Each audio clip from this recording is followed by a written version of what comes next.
Hey guys, welcome back to some more AFK Arena. Today we're over on the YouTube account and we're going to be breaking down the 5 teams within the Arena of Heroes and the Heroes of Esperia. Now overall, this of course is a little bit different when it comes to the formation builds because this is dependent on the buff that we have going on right here, which is this Rampage buff up here.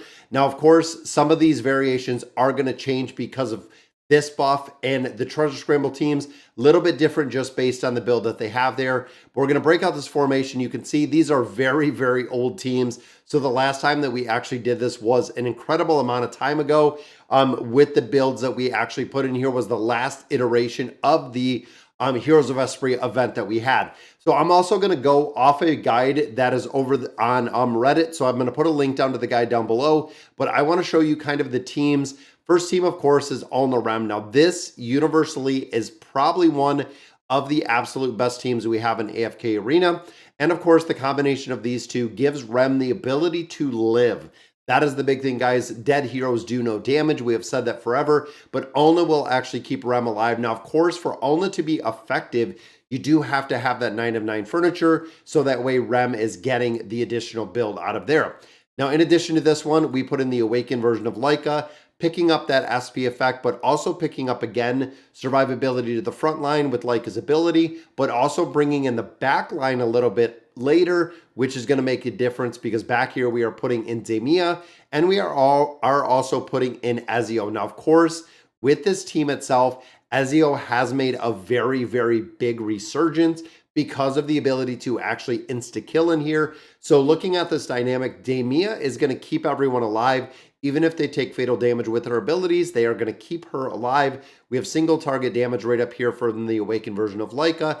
And then, of course, Rem and Leica combination with that SP effect do a lot of damage, but they only have to get them low because Ezio is going to finish them.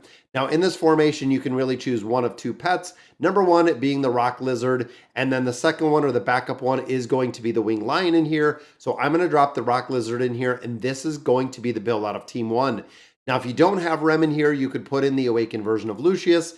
So again, I'm going to show the variations with this as well. So we could see this Awakened version of Lucius in here. Again, Lucius really strong in the PvP aspect. However, we are not seeing a lot of the survivability. Same with the version of the Awakened version of Leica. You could also use the Awakened version of Sophia in here. If you do have her built out quite a bit, again, they do require a pretty big build. And if you don't have Ezio because you're a newer player, Naruko will work in this formation as well. But again, going back to my basic formation, I'm going to put Rem in there. I'm going to put Leica in here. And then we're going to finish this out with Ezio. And that, of course, is going to be the first team in the dynamic, which we have. Now, remember, I have this as my attack team, but I'm also using this as my defensive team in here because of how the build and how everything works in here. Now, this one specifically, we're putting Jerome in here with the original version of Aziz. Now, of course, the original version of Aziz, not only is Jerome going to be a buffer, but Aziz is a very strong buffer as well. Also, a energy battery. So the original version of Aziz, even if he is dead, still allows the energy regeneration to go to our monster, the Awakened version of Belinda. That is right. Absolute monster in here. Then we're going to drop in Lavatune for a lot of additional buffs. And then we're also putting Gavis in here to really round out a powerhouse formation. Now in here for the beast, we are putting our Shroom Spooter is going to be the primary pet for the taunt ability.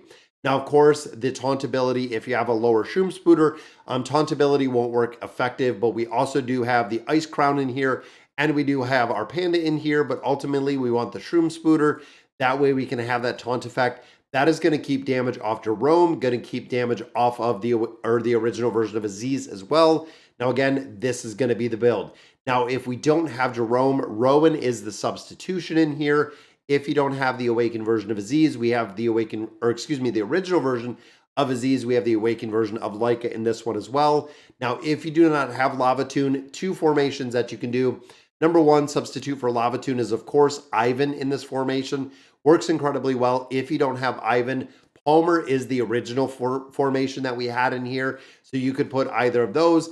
And if you don't have Gavis, most players are running Halos in the place, meaning that this could change up the formation a little bit. But overall, going to be a super, super epic build with our second team in here. And again, this is one that I'm running. Now, SP effect, I keep on the Awakened version of Belinda just because of the effects that she has.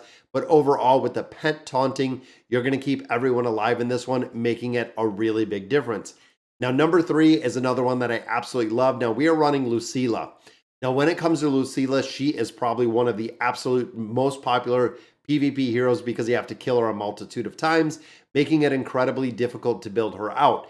Now, a lot of players did also take her to plus 40 signature item. Unfortunately, they're not seeing quite the impact that players were hoping within there, but overall, still a pretty good hero. Now, in this one, we are also going to do the Awakened version of Shamira. Just an absolute monster when it comes to PvP. Now, of course, you could, if you don't have Shamira built, you could put Brutus in here. You could put Lucius in here with the Awakened versions, making a big difference. And of course, PvP-wise, what would having Lucila in here without having Liberta in here? Liberta, super strong PvP-wise, especially the combination of these two. We're going to drop the Awakened version of Athalia in there. And then this one is actually going to run Demia. But because remember, in this first one, we are actually running Demia.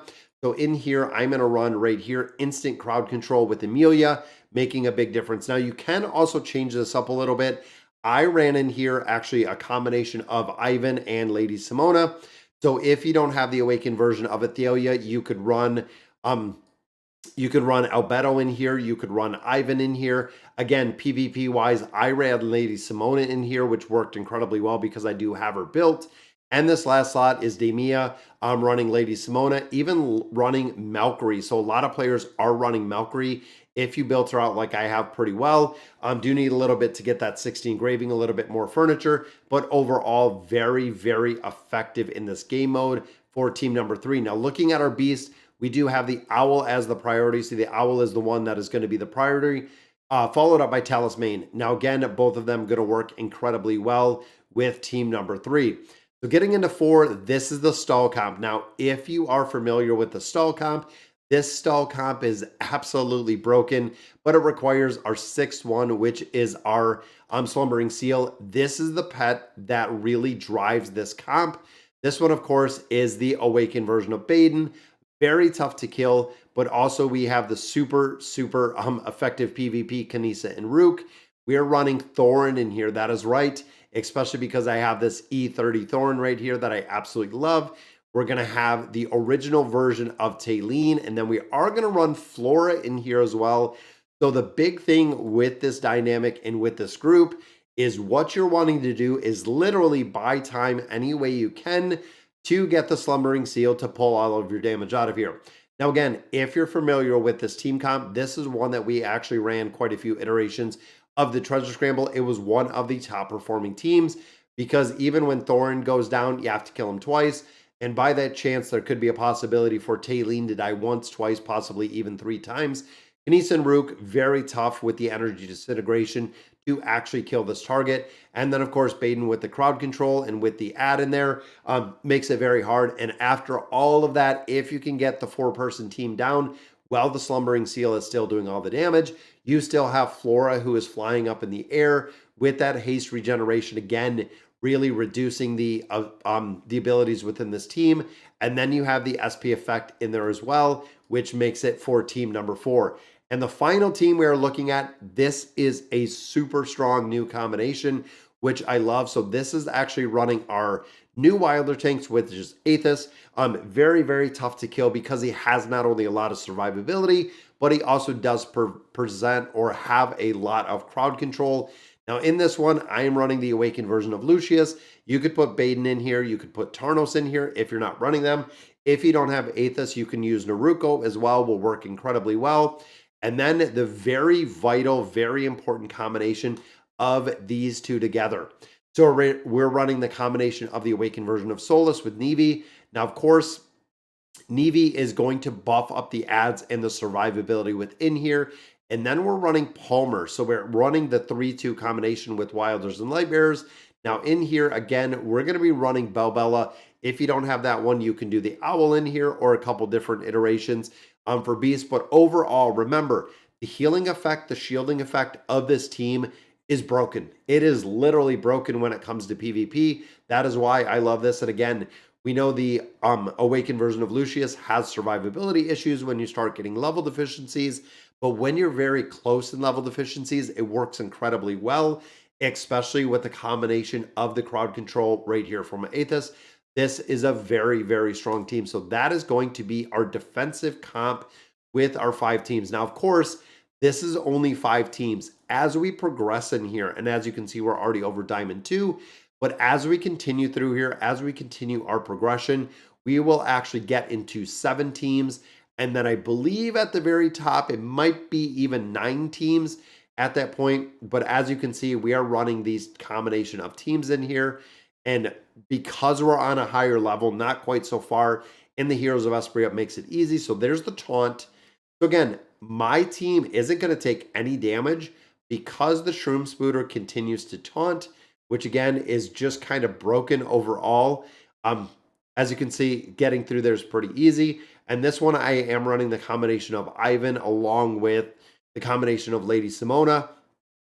Works incredibly well because of the disintegration aspect that we see with Ivan and with Lady Simona. Of course, triggers the awakened version of Shmira, making her just that much stronger. Now, of course, through the Heroes of Esperia, we'll want to make sure that we're pushing our teams and making progression at least probably 5 battles. We can go through here and again, looking at a 23 levels over where that player is. So pretty easy to make progression again. Climbing a couple floors, 123. That's probably a little bit closer to our level on 305. So we still have 20 levels on this player right here, which again, with that Rampage ability, makes it pretty easy to kind of go through here and continue to push levels. And I go through here until it requires me to buy tickets. At that point, I just go ahead and opt out, wait till the next day. But again, we want to go through here and farm what we can with the heroes that we do have. Boom. Again, moving up another division. We are almost into Diamond 1, which would be a pretty cool push. So even here, a Dung Beetle, 103 combat rating. We're at 49 on one team, so we're significantly higher. I mean, 24 levels. Again, with our martial ratings, this really makes a difference. This one usually takes 2 or 3 battles. There we go. So we're at buying the tickets. We're going to leave it. We'll go ahead and we'll collect up our loot for today. Now, of course, the dailies are going to roll up into the weeklies. We'll go ahead and collect. And again, getting a lot of these chests, also getting some of those.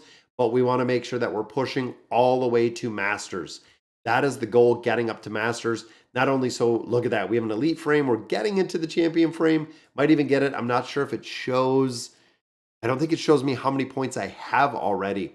But going through here and pushing this every single time, we can definitely make a little bit more progression, but getting up to the champion because we've ran this quite a few times.